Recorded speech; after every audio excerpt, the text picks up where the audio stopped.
이제 상담 쪽으로 가면 이제 인생 그래프를 그려보라고 합니다. 인생 그래프. 어느 때 또 떨어졌는지 그런 그림을 그려보라고 하죠. 예수님의 인생 그래프를 그려보라고 하면 이제 이런 그림이 되겠습니다. 하나님께서 예수님께 지난주에 말씀드린 것처럼 하나님의 아들 된 확신을, 너는 내 아들이다, 내가 너를 기뻐한다, 그 확신을 주셨고, 뿐 아니라 우리 22절의 고백처럼, 우리 22절 같이 한번 읽을까요?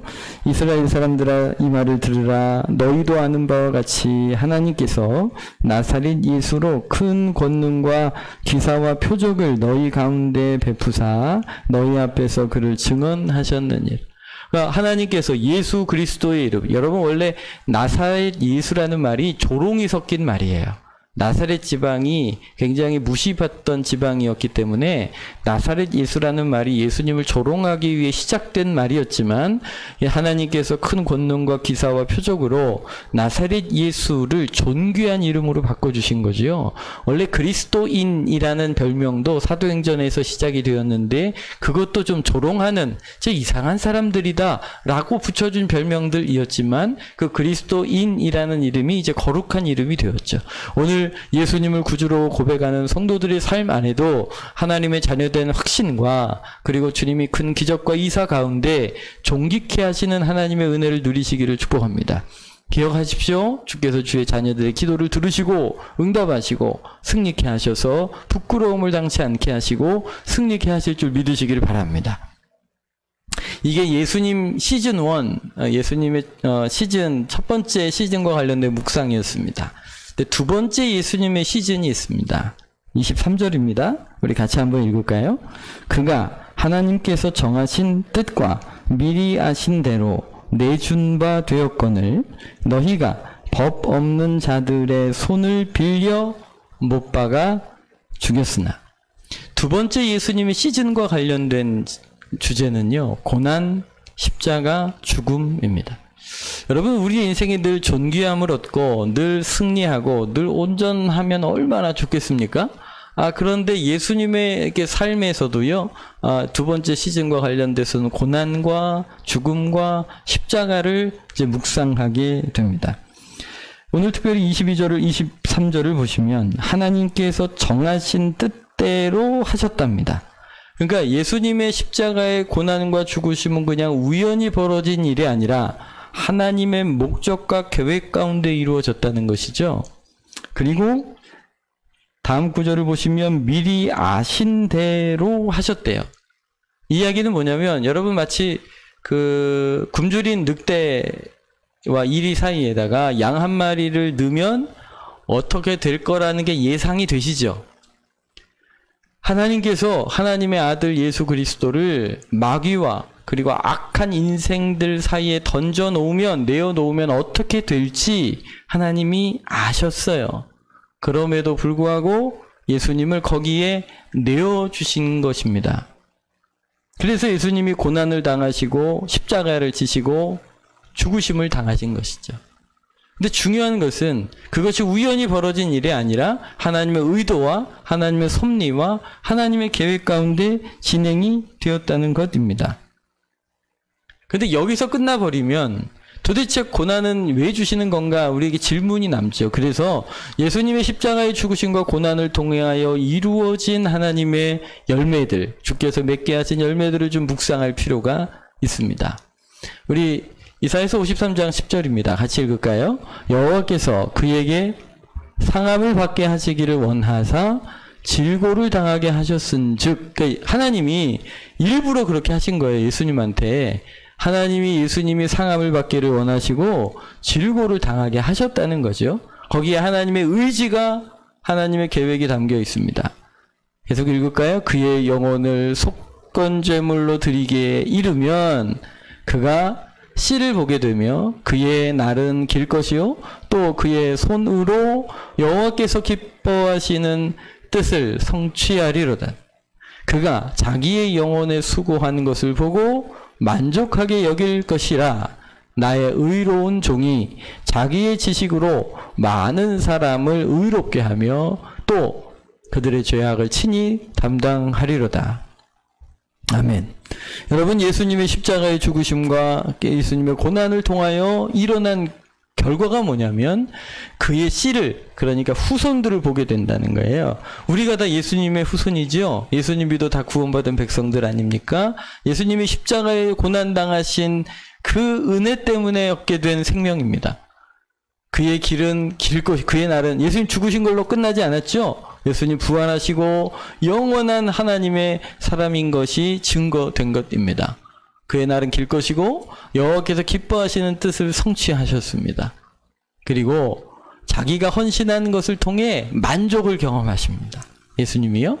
그리고 그 일을 통해 많은 사람이 의롭게 되었고 그들의 죄악을 친히 감당하신 것이 십자가의 사건이 되었죠. 그러니까 예수님의 죽음은 목적 없는, 이유 없는, 우연히 벌어진 사건이 아니라 하나님께서 우리를 구원하시고 용서하시고 회복해 하시기 위한 일이었던 거지요. 그래서 5절에서는 이렇게 말씀하세요. 그가 찔림은 우리의 허물 때문이에요. 그가 상함은 우리의 죄악 때문이라. 그가 징계를 받음으로 우리가 평화를 누리고 그가 채찍에 맞음으로 우리가 나음을 받았어요. 예수님 때문에 우리가 평화를 누리게 되었습니다. 예수님 때문에 우리가 육체의 질고가 치유되고 회복된 것이지요. 할렐루야. 예수님의 죽음은 그래서 우리에게 소망이 됩니다. 그런데 우리가 더욱더 예수님을 묵상하게 되는 이유는 이것입니다. 지난주에도 말씀드렸지만 예수님의 고난, 예수님의 십자가, 예수님의 죽음은 단순히 예수님의 것으로 남아있지 않습니다. 오늘 우리가 그것을 묵상하게 하시는 이유는 하나님이 우리를 부르시기를 예수님을 닮도록 부르셨기 때문에 그래요. 로마서 8장 29절입니다. 하나님께서는 미리 아신 사람들을 택하셔서 당신의 아들의 형상과 같은 모습이 되도록 미리 정하셨어요. 아멘. 여러분, 우리를 향하여 미리 정하신 뜻이 뭐라고요? 그 아들의 형상과 같은 모습이 되도록 결정하신 겁니다. 그러니 하나님이 우리를 향한 계획은요, 예수님을 닮아가게 하실 겁니다. 물론 시즌 1 예수님의 삶을 존귀케 하신 하나님을 기대하면서 하나님의 백성들의 삶을 주님이 능히 존귀케 하심을 믿으시기를 축복합니다. 그러나 또 예수님의 시즌 2의 인생 속에서 경험하게 하시는 주제는요, 고난과 십자가의 죽으심인데 이게 또 우리 성도의 삶에도 빼놓을 수 없는 영적인 놀라운 신비가 고난이란 이름으로 우리에게 주어지게 되는 것을 우리가 함께 경험하고 알게 되는 것이죠. 왜냐하면 닮으라 하셨으니까 말입니다. 그래서 고난을 묵상하셔야 돼요. 여러분, 고난 좋으신 분 계십니까? 고난 손 들어보셔. 난 좋다. 그럼 내 것도 가져가셔. 고난 다 싫어요. 그런데 이상하죠? 우리가 신앙생활을 하다 보면 하나님이 고난을 통하여 주시는 게 있어요. 그 신비를 경험해 가는 거죠. 지금 이제 첫 휴가로 나온 우리 군인 아저씨. 여러분, 멋있는 군인 아시죠? 멋있는 군인. 예, 우리 저 군인은 할 때 막 퍼레이드 하면서 막 총 막 차라락 돌리고 막 뛰어다니고 날아다니는 멋있는 군인 아저씨. 야, 좋으시죠? 근데 그 아저씨 멋있어지려고 얼마나 애쓰셨는지 아십니까? 예. 보이지 않는 데서 얼마나, 여러분, 그 물 위로 이제 백조가 멋있게 샥 흘러가는 것 같지만 그 물 속에서 다리가 어떨까요? 이렇게 경망스러울 정도로, 예, 이렇게. 그래서 겉보기에 귀해 보이지만 여러분, 그런 훈련과 단련과 고난을 통과하지 않고서는 그렇게 멋있어질 리가 없어요. 그래서 고난을 묵상해야 합니다. 여러분, 예수님께서 사역의 절정에 이르셨을 때, 막 인기가 많아지고 사역의 절정에 이르렀을 때 가이사라 빌립보라는 곳에서 제자들에게 예수님 질문을 하세요. 사람들이 나를 누구라고 하더냐? 그랬더니 선지자 중에 하나라고도 합니다. 세례 요한이라고도 합니다. 뭐 엘리야라고도 합니다. 그러면서 질문을 바꾸시죠. 그러면 너희는 나를 누구라고 하느냐? 여러분은 예수님을 누구라고 하십니까? 여러분들 각자의 신앙의 고백이 있으시길 바라요. 예수님을 누구라고 하십니까? 예. 베드로가 거기에 또 때를 놓치지 않고 아주 홈런을 치죠. 주는 그리스도시요 살아계신 하나님의 아들이십니다. 주는 그리스도시요 살아계신 하나님의 아들이십니다. 여러분, 그 고백을 듣고 예수님이 얼마나 기뻐하셨나 몰라요. 그래가지고요, 예수님 막 흥분을 하셔가지고, 예수께서 대답하여 이르시되, 바요나 시보나 내가 복이 있도다. 이를 내가 알게 하니는 혈육이 아니요 하늘에 계신 내 아버지시니라. 또 내가 내게 이르노니 너는 베드로라. 내가 이 반석 위에 내 교회를 세우리니 음부의 권세가 이기지 못하리라. 내가 천국 열쇠를 내게 주리니 내가 땅에서 무엇이든지 매면 하늘에서도 매일 것이요 내가 땅에서 무엇이든지 풀면 하늘에서도 풀리리라. 할렐루야. 여러분, 예수님을 주라고 고백했더니 주님이 얼마나 기뻐하시는지, 그 고백 위에 내 교회를 세우마. 그리고 주님께서 천국 열쇠를 내게 주마. 네가 땅에서 매면 하늘에서도 매이고 땅에서 풀면 하늘에서도 풀린다. 권세를 막 기쁘니까 주시던 거예요. 여러분, 오늘 관계 가운데서도 이런 선한 고백들이 있으시길 바랍니다. 여러분, 부부끼리도 사랑한다고 말씀하셔야 합니다. 일부 때도 이랬어요. 일부 때도 이렇게 싸우더라고요. 예. 부부끼리도 사랑한다고 얘기하셔야 된다니까요. 사랑한다고 얘기했죠. 여기 부부 계시죠? 여기 앉으신 부부들. 지금 하실래요? 아니, 사랑한다고 말하세요. 아니, 그 이 말 한마디가 얼마나 기쁘게 해요. 여러분, 자녀들에게도 사랑한다고 말하시고요. 말하세요. 우리 자녀들도 부모님에게 사랑한다고 말하셔야 돼요. 예배 끝나면 부모님께 전화하셔서 어머니 사랑합니다 라고 얘기하세요. 네. 감사합니다. 여러분, 이런 믿음의 고백들이 서로를 기쁘게 하는 거예요. 예수님도 예수님을 주라 고백하니까 너무 기쁘신 거예요. 그러니까 이 제자들의 영적인 눈이 열려서 예수님이 단지 선지자가 아니라 하나님의 아들이시요 그리스도이심을 깨달아 그것을 고백하고 선포할 때 하나님께서 예수님께 너무 기뻐하셨던 것이죠. 그런데 이때에 그 예수님의 사역의 가장 큰 정점에 있을 그때 주님께서 말씀하세요. 16장 21절이에요. 같이 읽을까요? 잠깐만요. 언제로부터? 이때로부터. 이때가 언제예요? 베드로가 제자들이 예수님을 그리스도로 주님으로 인정하고 고백하는 그 순간부터 이전에는 이 주제에 대하여 전혀 얘기하신 적이 없었어요. 그런데 이제 하나님 아들이고 예수님을 주님이시고 그리고 메시아라고 고백하는 순간부터 주님께서 이 주제에 관하여 말씀하기 시작하십니다. 같이 읽겠습니다. 이때로부터 예수 그리스도께서 자기가 예루살렘에 올라가 장로들과 대제사장들과 서기관들에게 많은 고난을 받고 죽임을 당하고 제3일에 살아나야 할 것을 제자들에게 비로소 나타내시. 이때로부터 비로소 이야기하기 시작하는 거예요. 여러분, 유아식을 먹는 아이는요, 갈비가 아무리 맛있어도 먹을 수가 없어요. 줄 수도 없죠. 예수님께서 이전에는요, 이 고난과 십자가에 관하여 전혀 이야기하신 바가 없어요. 그런데 하나님의 자녀된 주의 백성들이 예수님을 주로 고백하고 메시아라고 고백하는 그때로부터 이 주제에 관하여 말씀하고 계십니다. 이것은 우리 성도들에게 피할 수 없는 주제이기도 하고 하나님의 놀라운 신비가 담겨진 주제이기 때문에 주님이 이것을 말씀하시는 거죠. 앞에서 말씀 나눈 것처럼 예수 그리스도의 십자가의 죽으심을 통해 우리가 구원을 받고 하나님의 자녀로서의 그 영광을 누리게 되었기 때문에 더군다나 이 고난이 우리에게는 소망이 되는데요. 뿐 아니라 우리의 인생에도 주님을 닮아가라고 부르심을 입었기에 오늘 이 길을 걸어가는 것을 오늘 우리가 보고 경험하게 되는 것입니다. 오늘 우리들의 인생 속에 왜 하나님이 고난을 주실까요? 이제 이런 고민을 좀 해봐야죠. 왜 그리스도인들의 삶 속에 고난이 있는 걸까요? 우리가 몇 가지 묵상할 수 있는데요. 그 중에 첫 번째는요, 죄 때문에 그래요, 죄. 물론 예수님도 고난당한 이유가 죄 때문인데 그거는 예수님하고 우리가 당하는 죄는 질이 좀 다르죠. 우리의 죄로 인해 당하는 고난이에요. 왜냐하면 여러분, 죄의 선택 그 자체가 악한 열매를 만들어내기 때문에 그렇습니다. 그래서 죄 때문에 고난을 당해요. 그런데 또 하나님이 고난을 쓰시는 이유는 그 죄가 우리 가운데 머물러 있으면 하나님의 진노 가운데 거하게 되지요.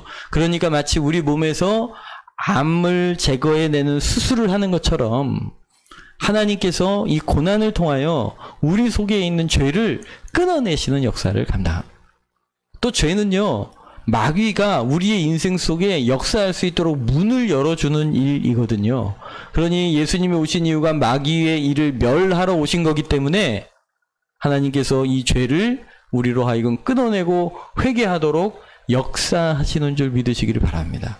저는 이제 예수님을 처음 구주로 영접한 후에 뭐 다른 사람들 간증 들어보니 막 뭐 새들이 노래하고 막 나무들이 춤을 추고 막 행복하다 그러더라고요.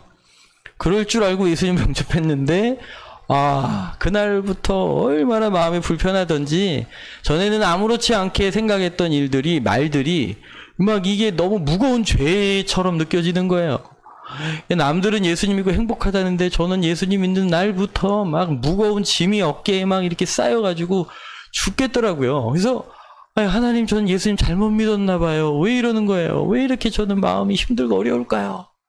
이런 질문을 가지고 성경을 읽고 있었는데 어느 날 주님께서 말씀해 주시더라고요. 고린도후서 7장 10절입니다. 같이 읽을까요?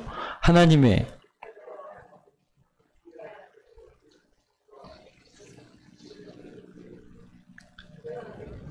사망을 이루는 것이라. 아멘. 아멘. 여러분, 고난을요, 베드로도 싫어했어요. 베드로도. 우리만 싫어하는 게 아니에요. 베드로가 뭐라 그랬냐면 예수님께서 그렇게 죽으시고 부활할 것을 말씀하셨을 때에 예수님께 항의했어요. 예수님께 도전했어요. 예수님께 대들었어요. 예수님, 그렇게 하시면 안 됩니다. 그랬더니 예수님 뭐라 그러셨어요? 사단아, 내 뒤로 물러가라. 네가 하나님의 일을 생각하지 않고 사람의 일을 하나님의 일을 생각하지 않고 사람의 일을 생각하는 도다. 그래가지고 예수님이 사단아 물러가라 그렇게 책망하셨다고요. 베드로도 고난이 싫었어요. 우리는 좋으세요? 저도 싫어요. 그런데 하나님께서 그럼에도 내가 싫어하는 거 아심에도 불구하고 저희 인생 속에 고난을 주시는 이유 중에 첫 번째 이유가 뭐냐면 우리 안에 그 더럽고 추한 죄를 끊어내도록 하나님께서 하시려고 고난을 주시고 근심을 주시는 거예요. 하나님의 뜻대로 하는 근심은 후회할 것 없는 구원에 이르게 하는 회개에 이르게 합니다. 할렐루야. 그러니 그 죄로 인하여 우리의 죄악을 깨닫고 그 고난으로 인하여 회개하고 하나님 앞에 나아가게 되는 것이죠. 마태복음 18장에서도 심지어 주님께서 너희 손이나 발이 범죄하게 하면 어떡하라고요? 찍어버려라. 장애인이나 다리 저는 자로 영생에 들어가는 것이 두 손과 두 발로 가지고 영원한 불에 던져지는 것보다 나은 것이다. 주님이 그 정도로 죄를 끊어내기 원하십니다. 여러분, 혹시 여러분 주저주저 하시는 어떤 삶의 자리가 있으십니까? 여러분, 서울역에서 호남선과 경부선이 함께 출발을 합니다. 예, 출발할 땐 좋습니다. 같이 출발을 양쪽에 다. 근데 어디쯤 오면 갈라져요? 대전쯤 오면 갈라집니다. 근데 여전히 양발 걸치고 계시면 가랭이 찢어집니다. 여러분, 더 이상 머뭇거리시면 안 됩니다. 오늘 우리의 죄를 결단하시고 끊어내시는 은혜가 있으시기를 바라요. 에릭슨 타다라는 분이 계십니다. 그분은 17살에 낮은 수위가 낮은 곳에서 다이빙을 했다가 목뼈가 부러지셔서 사지가 마비된 환자입니다. 그도 얼마나 어렵겠습니까? 거기다 청소년 시기에 그랬으니까. 그러니까 친구들한테 늘 하는 말이 죽여달라는 말이었어요. 사지 마비 환자니까 스스로 못 죽잖아요. 근데 어느 날 동생이 언니를 앉혀놓고 성경을 펴줍니다. 그리고 입에다가 연필을 거꾸로 물려줘요. 성경을 읽으라고. 동생의 배려에 반응해서 이제 그 연필 뒷공무니에 고무가 있잖아요. 지우개가 있으니까 그걸로 성경을 읽으면서 자신의 인생에 질문을 던지기 시작했습니다. 그러다가 마가복음 3장쯤 와서 이상한 장면을 보게 된 거예요. 예수님께서 많은 병든 자들을 치유하시다가 갑자기 사라지셨어요. 어디 가셨냐면 새벽 기도하러 가신 거예요. 새벽 오히려 미명에 한적한 곳에 가셔서 기도하기 시작하셨죠.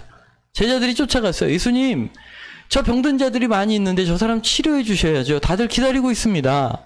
그랬더니 예수님께서 뭐라 그러세요? 다른 마을로 가자. 거기서도 전도하리니 내가 이를 위하여 왔노라. 여러분, 환자 입장에서, 사지마비 환자 입장에서 최우선은 병을 치료해 주는 거죠. 그런데 예수님의 모습 속에서 뭔가 우선순위가 다르다는 사실을 발견한 거예요. 예수님 앞에는 물론 우리의 연약한 병이 치유되는 것도 중요하지만 더 중요한 건 복음이지요. 우리의 죄를 회개하고 하나님의 영광을 누리게 하는 것. 육체의 질고가 치유되는 것보다 병이 치유되는 것이 맞는 거구나 라는 사실을 깨닫게 됩니다. 그가 이런 고백을 해요. Yes, Jesus cares. 소리 좀 크게 부탁드릴까요? He cares when you've been paralyzed for 38 years or 46 years. I was into Jesus just to get my pain and my paralysis fixed. And I realized that, yes, Jesus cares about suffering. And he spent most of his time when he was on this earth relieving it. But the Gospel of Mark showed me his priorities. Because the same man that healed blind eyes and withered hands is the same one who said, gouge out that eye, cut off that hand, if it leads you into sin. I got the picture. To me, physical healing had always been the big deal, but to God, my soul was a much bigger deal. And that's when I began searching for a deeper healing, not just a physical healing, although I was still praying for such. I asked for a deeper healing. A Psalm 139, search me, O God, try my heart, test me, and see if there be some wicked way in me. Cleanse me from every sin and set me free. And I tell you what, for the last 46 years, that's been my prayer. And God has been answering it, exposing things in my heart from which I need to be healed. And I tell you what, I am so far from being finished. So far. 네. 오늘 이분은 이걸 뭐라고 부르냐면 더 깊은 치유라고 부릅니다. 우리는 질고가 치유되기 원합니다. 육체의 고난이 사라지기를 바랍니다만 그것이 치유되고 사라지게 되면 우리의 굉장한 찬양의 이유가 되겠죠. 그러나 혹 그렇게 하지 않으시더라도 하나님께서 그 고난을 통하여 하시는 일이 있다는 사실을 깨닫게 된 거죠. 우리 안에 숨은 죄악과 허물이 드러나는 거예요. 그걸 통해 주님 앞에 회개하게 되고 더 깊은 치유를 경험하게 되는 거죠. 여러분, 그래서 회개는 좋은 거예요. 씻는 것은 좋은 거예요. 오늘 우리에 있는 죄악과 허물을 깨달아 어려운 일을 만났을 때, 고난을 경험할 때 우리의 첫 번째 질문은요, 주님, 혹시 제가 깨달아야 될 죄가 있습니까? 라고 주님께 여쭙고 인도함을 받으시기를 예수님 이름으로 축복합니다. 그 회개의 과정을 거치면서 점점점 예수님을 닮아가는 거예요. 성화되어져 가는 거죠. 할렐루야. 예, 이 과정이 성도들에게 빼놓을 수 없는 이유이기 때문에 오늘 우리에게 때로는 원치 않는 고난의 자리를 허락하시는 거예요. 여러분, 사도 바울도 피할 수 없었어요. 사도 바울도 얼마나 굉장한 사람이에요. 심지어 몸에 있는 수건을 귀신 들린 사람에게 덮으면 그 귀신들이 떠나가고 병이 치유되고 했단 말이에요. 얼마나 능력이 있고 얼마나 존귀한 종입니까? 하나님께서 이 사람을 통해 신약의 3분의 2 이상의 성경까지 쓰게 하신 분 아닙니까? 그런데 이 사도 바울도 그 고난을 피해갈 수 없었어요. 8절입니다. 같이 읽을까요? 형제들아, 우리가 아시아에서 당한 환난을 너희가 모르기를 원하지 아니하노니 힘에 겹도록 심한 고난을 당하여 살 소망까지 끊어지고 우리는 우리 자신이 사형 선고를 받은 줄 알았으니. 아멘. 여러분, 사도 바울도 심한 고난을 받아 살 소망까지 끊어지고 사형 선고를 받은 줄 알았답니다. 사도 바울도요. 그런데요, 그가 깨달았어요. 그 속에서. 같이 읽겠습니다. 이는 우리로 자기를 의지하지 말고 오직 죽은 자를 다시 살리시는 하나님만 의지하게 하시라. 한 번 더 읽을까요? 이는 우리로 자기를 의지하지 말고 오직 죽은 자를 다시 살리시는 하나님만 의지하게 하심이라. 아멘. 사도 바울이 이 사실을, 그 죽음의 자리까지 내던짐 바 된 그 과정에서 깨달은 게 있다는 거예요. 여러분 정말 깨지지 않는 거 있어요. 그게 뭐냐, 우리 자아예요. 자기애예요. 자기를 사랑하는 거예요. 자기 뜻대로 하고 싶은 욕망이에요. 그게 우리 안에 있어요. 육신의 정욕, 안목의 정욕, 이생의 자랑을 쫓아 살아가고 내가 할 수 있어 라고 말하고 있는 그것이 우리의 아주 끊어내기 어려운 강박함인 거죠. 근데 이 사도 바울조차도 이런 고난을 겪고 나서야 배운 거예요. 깨달은 거예요. 우리가 자기를 의지하지 말고 오직 죽은 자 가운데 살리신 하나님만 의지하는 법을 그렇게 배운 거죠. 주중에 한 집사님이 전화를 주셨어요. 너무 좋아하시. 목사님 문제가 해결이 됐다고 너무 기뻐하시더라고요. 얼마나 감사한지 몰라요. 근데 그분이 그런 얘기를 하시더라고요. 목사님 제 인생에도 이런 기적이 있네요. 이런 기적이 있네요. 여러분 그런 기적인 줄 알게 되는 과정이 없었으면 더 좋았겠죠. 문제들이 술술술 잘 풀려가면 얼마나 좋아요. 아무 문제 없이 인생길 걸어가지면 얼마나 좋아요. 그런데 이 인생의 한계를 경험하는 어떤 문제들을 겪으면서 나를 의지하고 살았던 우리의 잘못된 습관들이 깨어져 나가고 하나님만 의지하는 사람이 되기 시작하는 겁니다. 그러면 식기도를 배워요. 여러분, 그러면 식기도가 달라져요. 그냥 습관적으로 교회 다니면 식사기도 해야지. 그게 아니고요. 여러분, 정말 어디 아프셔서 제대로 먹지 못하시다가 먹어보세요. 그러면 식기도가 달라진다니까요. 여러분, 화장실 가시는 거 그냥 자연스러우신 것이지만 변비 한번 심하게 알아보셨다가 화장실 한번 가보셔요. 그러면 화장실 가서도 감사가 나와요. 그냥 내 몸이 싸는 건데, 내 몸이 먹는 건데, 내 숟가락 들어서 내가 넣었는데 그게 뭐 감사할 일이에요? 중환자실에 한번 가보셔요. 자기 스스로 떠넣을 수 없는 환자들, 그분들이 회복된 후에 자기 손으로 식사를 할 때 그게 다른 것이요. 그러면 감사가 되고요. 그게 이제 하나님 의지하게 돼요. 이게 내 힘으로 되는 게 아니었네요. 여러분, 운전하시면서 사고 안 나니까 좋으시죠? 내가 운전 잘하시는 줄 알잖아요. 나는 선수야. 드리프트 그런데 한번 지나가는데 나와 상관없이 중앙선 침범해서 정면 충돌 해보신 분들은 알아요. 옆으로 차가 지나가만 줘도 감사한 거야. 자기를 의지하지 아니하고 죽은 자를 다시 살리시는 하나님을 의지하는 법들을 배우셔야 합니다. 근데 그게 스스로 배워지지 않아요.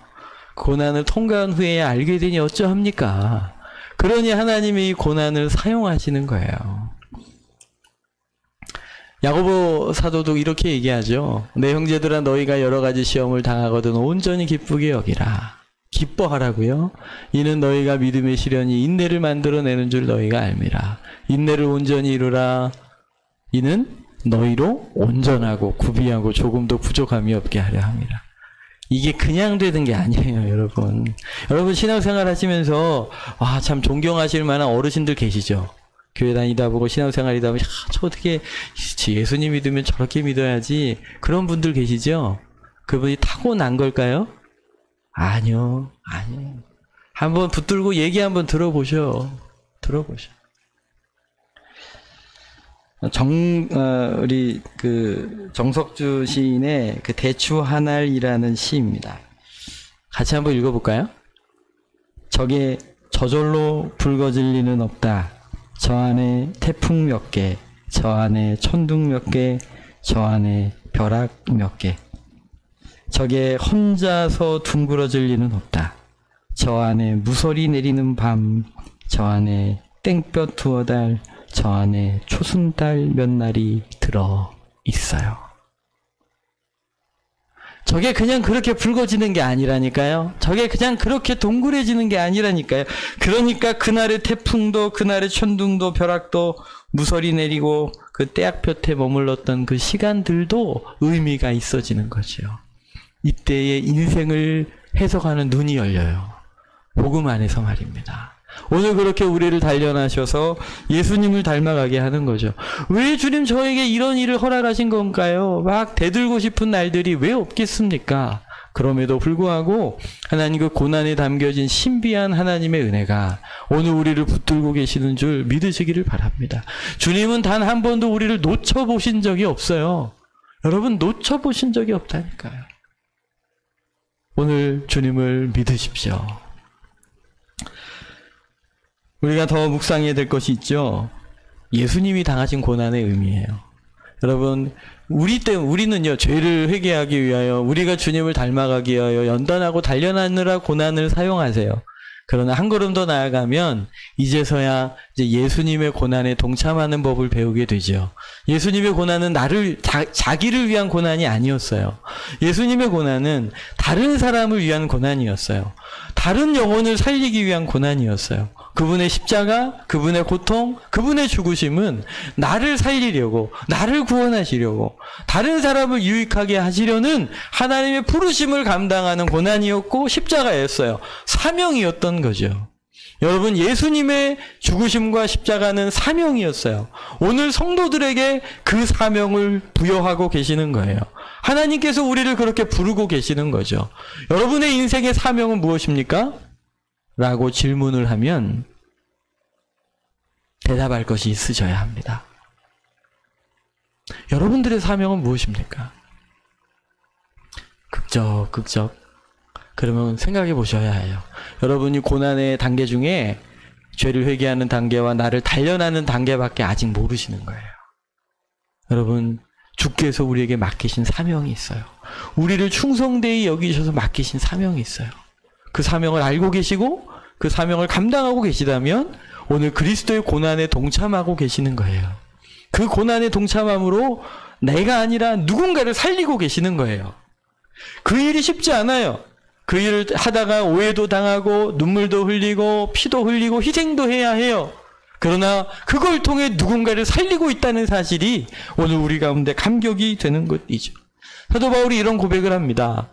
나의 자녀들아, 너희 속에 그리스도의 형상을 이루기까지 다시 너희를 위하여 해산하는 수고를 하노라. 교회가 세워지기 위하여, 한 영혼이 그리스도를 닮아가는 일을 위하여 내가 해산하는 수고를 하노라. 여러분, 오늘 여기 앉아 계신 여러분, 예수님 믿으시니까 주일날 예배 드리고 계시는 거죠. 근데 여러분이 예수님 믿게 된 게 그냥 우연히 믿게 된 게 아니에요.